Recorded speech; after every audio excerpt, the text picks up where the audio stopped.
നമസ്കാരം, എല്ലാവർക്കും സ്വാഗതം. ഒരു നിമിഷം നിൽക്കൂ. നിങ്ങളുടെ തലച്ചോറിലൂടെ ഇപ്പോൾ ഓടുന്ന ചിന്തകൾ, അത് ശരിക്കും നിങ്ങളുടേതാണോ? അതോ വെറുമൊരു ശീലം മാത്രമാണോ? നമ്മുടെ മനസ്സിന്റെ ആ അടിസ്ഥാന സ്വഭാവത്തെ തന്നെ ചോദ്യം ചെയ്യുന്ന ഒരു ചെറിയ യാത്രയാണ് നമ്മൾ ഇന്നൊരുമിച്ച് നടത്താൻ പോകുന്നത്. നമ്മൾക്കെല്ലാവർക്കും അറിയാവുന്നൊരു കാര്യമുണ്ടല്ലേ, ഈ ഒരിക്കലും അടങ്ങാത്ത മനസ്സ്. ഒരു സെക്കൻഡ് പോലും റെസ്റ്റില്ലാതെ അതങ്ങനെ ഓടിക്കൊണ്ടേയിരിക്കും. എപ്പോഴെങ്കിലും ഒന്ന് നിർത്തി ആലോചിച്ചിട്ടുണ്ടോ ശരിക്കും എന്തുകൊണ്ടാണത് ഇങ്ങനെ നിർത്താതെ ഓടിക്കൊണ്ടിരിക്കുന്നതെന്ന്? ഈ നിമിഷം ഒന്ന് നിർത്തി ആലോചിക്കൂ. നിങ്ങളിപ്പോൾ എന്തിനെ പറ്റിയാണ് ചിന്തിക്കുന്നത്? ആ ചിന്ത ഇപ്പോൾ ഈ സെക്കൻഡിൽ അത്യാവശ്യമായിട്ടുള്ള ഒന്നാണോ? മിക്കപ്പോഴും അങ്ങനെയല്ല അല്ലേ? നമ്മൾ അറിയാതെ തന്നെ നമ്മുടെ മനസ്സ് ഓരോരോ ചിന്തകളിലേക്ക് ഇങ്ങനെ ചാടിപ്പോവാണ്. ഇവിടെ രസകരമായൊരു താരതമ്യമുണ്ട്. ഇപ്പോൾ നോക്കൂ, വെറുതെ ഇരിക്കുമ്പോൾ നമ്മുടെ കാലുകളിങ്ങനെ അടങ്ങാതെ ചലിച്ചുകൊണ്ടിരുന്നാൽ അതിന് വൈദ്യശാസ്ത്രത്തിലൊരു പേരുണ്ട്: റെസ്റ്റ്ലെസ് ലെഗ് സിൻഡ്രോം. അതൊരു അസുഖമായിട്ടാണ് കണക്കാക്കുന്നത്. പക്ഷേ നമ്മുടെ മനസ്സൊരു നിമിഷം പോലും അടങ്ങാതെ ഇങ്ങനെ ഓടിക്കൊണ്ടിരിക്കുന്നതിന് നമ്മൾ എന്താ വിളിക്കുന്നത്? അത് നോർമലാന്ന്. ഇതിലെന്തോ ഒരു പൊരുത്തക്കേട് തോന്നുന്നില്ല. അപ്പോൾ നമ്മൾ തിരിച്ചറിയേണ്ട ഏറ്റവും പ്രധാനപ്പെട്ട കാര്യം ഇതാണ്: മനസ്സിന്റെ ഈ നിർത്താതെയുള്ള ഓട്ടം അത് നോർമലല്ല. ഇത് നമ്മൾ അറിയാതെ വളർത്തിയെടുത്ത ഒരു മോശം ശീലം മാത്രമാണ്. അതെ, വെറുമൊരു ബാഡ് ഹാബിറ്റ്. അപ്പോൾ ഈ ദുശ്ശീലം നമ്മളിൽ നിന്ന് എന്താണ് കവറെടുക്കുന്നത്? ഒന്ന് ആലോചിച്ചു നോക്കൂ. നമ്മുടെ കയ്യിലിരിക്കുന്ന ഒരായുധം നമുക്ക് നേരെ തന്നെ തിരിഞ്ഞാൽ എന്തായിരിക്കും അവസ്ഥ? അതാണ് നമ്മൾ അടുത്തതായി കാണാൻ പോകുന്നത്. നമ്മുടെ ചിന്തയെ നമ്മൾ കാണേണ്ടത് ഒരു ഉപകരണമായിട്ടാണ്. നമ്മൾ ബോധപൂർവം ഉപയോഗിക്കുകയും നിയന്ത്രിക്കുകയും ചെയ്യേണ്ട ഒന്ന്. ശരിക്കും പറഞ്ഞാൽ അതൊരു കത്തി പോലെയാണ്. അതെ, മൂർച്ചയേറിയൊരു കത്തി. ശരിയായി ഉപയോഗിച്ചാൽ ഒരുപാട് പ്രയോജനങ്ങളുണ്ട്. പക്ഷെ ശ്രദ്ധിച്ചില്ലെങ്കിൽ അത് നമ്മളെ തന്നെ ആഴത്തിൽ മുറിവേൽപ്പിക്കും. അപ്പോൾ ഈ മാനസിക ഉപകരണത്തെ എങ്ങനെയാണ് നമ്മൾ ശരിക്കും ഉപയോഗിക്കേണ്ടത്? വളരെ സിമ്പിളാണ്. എപ്പോഴാണോ നമുക്കൊരു ജോലി ചെയ്യാനുള്ളത് അപ്പോൾ മാത്രം ഈ ചിന്തയാകുന്ന കത്തിയെടുക്കുക. ജോലി കഴിഞ്ഞോ ഉടനെ അത് താഴെ വയ്ക്കുക. അല്ലാതെ ദിവസം മുഴുവൻ അതും കയ്യിൽ പിടിച്ചുകൊണ്ട് നടന്നാൽ എന്താ സംഭവിക്കുക? ഉറപ്പാണ്, നമ്മളെ തന്നെ മുറിവേൽപ്പിക്കും.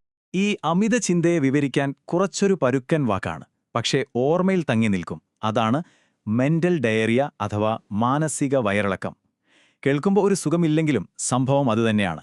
നമ്മുടെ വിലപ്പെട്ട ഊർജം, നമ്മുടെ ജീവശക്തി അതങ്ങനെ നിർത്താനാവാതെ ചോർന്നു പോകുന്നൊരവസ്ഥ.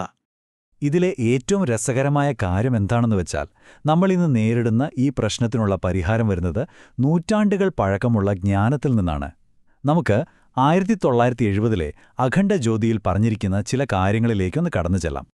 ഇതൊരു ഹിന്ദി വാക്യമാണ്, പക്ഷേ ഇതിന്റെ അർത്ഥം വളരെ ആഴത്തിലുള്ളതാണ്. ഇതിൽ പറയുന്നത് മനുഷ്യന്റെ ബോധത്തിന്റെ കേന്ദ്രം മനസ്സാണ്. അത് ഇരുതലമൂർച്ചയുള്ള ഒരു വാളുപോലെയാണ്. അതിനെ നമ്മൾ മെരുക്കിയെടുത്താൽ അതൊരു മിത്രമായി, ഒരു സുഹൃത്തായി നമ്മളെ ദൈവികതയുടെ ഉന്നതിയിലേക്ക് കൊണ്ടുപോകും.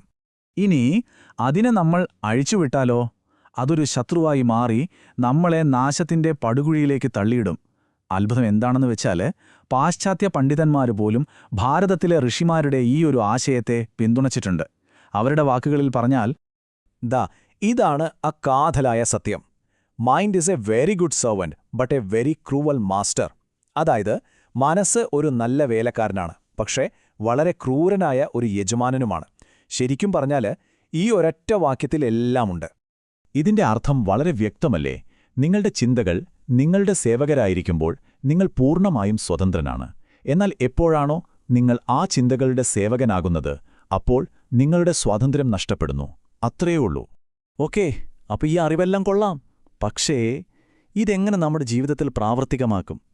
നമ്മുടെ മനസ്സിന്റെ കടിഞ്ഞാണ് എങ്ങനെ തിരിച്ചുപിടിക്കും? അതിനുള്ളൊരു സിമ്പിൾ വഴിയാണ് നമ്മളിനി നോക്കാൻ പോകുന്നത്. മനസ്സിന്റെ നിയന്ത്രണം തിരിച്ചുപിടിക്കാൻ വെറും രണ്ട് സ്റ്റെപ്പുകളേ ഉള്ളൂ. ഒന്നാമത്തെ സ്റ്റെപ്പ്, അതിന്റെ യജമാനൻ നിങ്ങളാണെന്ന് ഉറപ്പിക്കുക. ആ ഒരു അധികാരം തിരിച്ചുപിടിക്കുക. രണ്ടാമത്തെ സ്റ്റെപ്പ്, അതിന് വ്യക്തമായ ഒരു നിർദ്ദേശം കൊടുക്കുക. ആ നിർദ്ദേശം ഇതാണ്: വളരെ ലളിതമായ 2 വാക്കുകൾ. അടുത്ത തവണ നിങ്ങളുടെ മനസ്സ് ആവശ്യമില്ലാതെ ഓടിത്തുടങ്ങുമ്പോൾ ഉറച്ച ശബ്ദത്തിൽ ഒരു കൽപ്പന പോലെ സ്വയം പറയുക: കത്തി താഴെ, സ്വിച്ച് ഓഫ്. ഇതൊരു തമാശയായി കാണരുത്. ഇത് നിങ്ങളുടെ മനസ്സിനോടുള്ള വളരെ വ്യക്തവും ശക്തവുമായ ഒരു കമാൻഡാണ്. അപ്പോൾ നമ്മൾ ഇത്രയും നേരം സംസാരിച്ചതിൽ നിന്നുള്ള ഏറ്റവും വലിയ പാഠം എന്താണ്? മനസ്സിനെ ഇങ്ങനെ നിയന്ത്രിക്കാൻ പഠിച്ചാൽ നമുക്ക് കിട്ടുന്ന ഏറ്റവും വലിയ സൂപ്പർ പവർ എന്തായിരിക്കും? ഉത്തരം ഇതാണ്: ശാന്തതയാണ് യഥാർത്ഥ ശക്തി. ഓർക്കുക, പീസ് ഈസ് പവർ. ഈ ഒരു ചിന്ത നിങ്ങളുടെ മനസ്സിൽ എപ്പോഴും ഉണ്ടാകട്ടെ.